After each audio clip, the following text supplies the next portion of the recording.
Hey beautiful people of YouTube, how the fuck are you? Today we are unboxing the first ever piece of gear that I bought, not as a result of an impulse, more of a result of something that I actually thought through.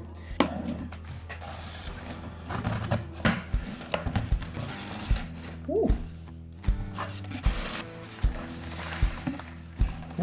Ooh. Damn! Damn! There you have it.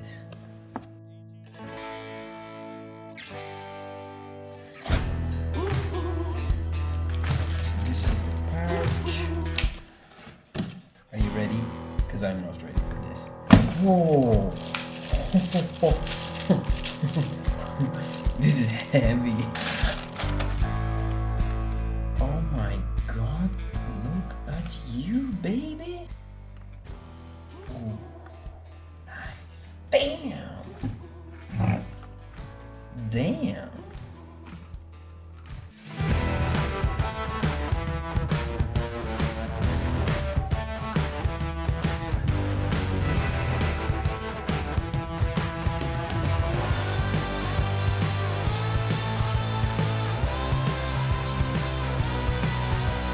Okay, admittedly this is not the best and the most profesh unboxing, but I'm not at home and I couldn't wait to get home to do the unboxing, so yeah, this is it. I bought the 16-55 because, well, I needed it. The 18-55 wasn't doing it for me anymore, so I needed something better, especially for my client jobs, not for my vlogs.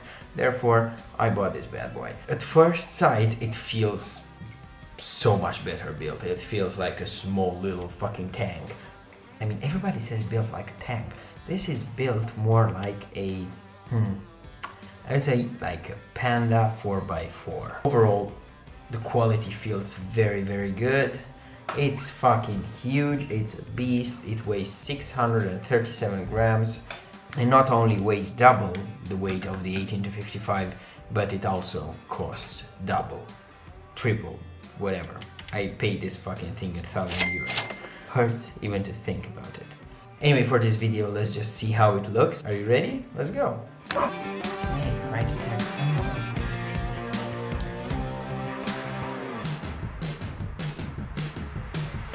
Oh, this is good, yo. What about the quality? Do you see a difference in the quality? I mean, I don't know.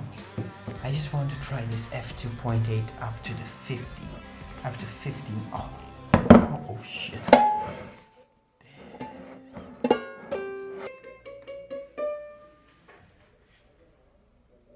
I think I can see a difference in the quality on the screen already, but I'm not entirely sure. Anyway, this is an amazing lens, and I wouldn't recommend you switching to the 16-55 unless you have like an actual need and you're a professional photographer and video maker and you need it to get the greatest quality from a zoom lens. I don't think it will get near a prime, but it's definitely going to be much better and much improved than this one. I've shot events with the 18-55 and in post I saw that the quality was so shit when I shot in low light, and I was lucky because I had 35 f2 and the 85 1.8 from Viltrox and I shot b-roll with that too, and I always managed to cover the 18-55's faults, let's say, but it's gotten to the point where I actually need a lens that I can trust when I shoot for clients, and that's why I chose this lens. This been it for this video in particular. I won't get too much into it. I will make a more in-depth review testing, you know, head-to-head these two lenses.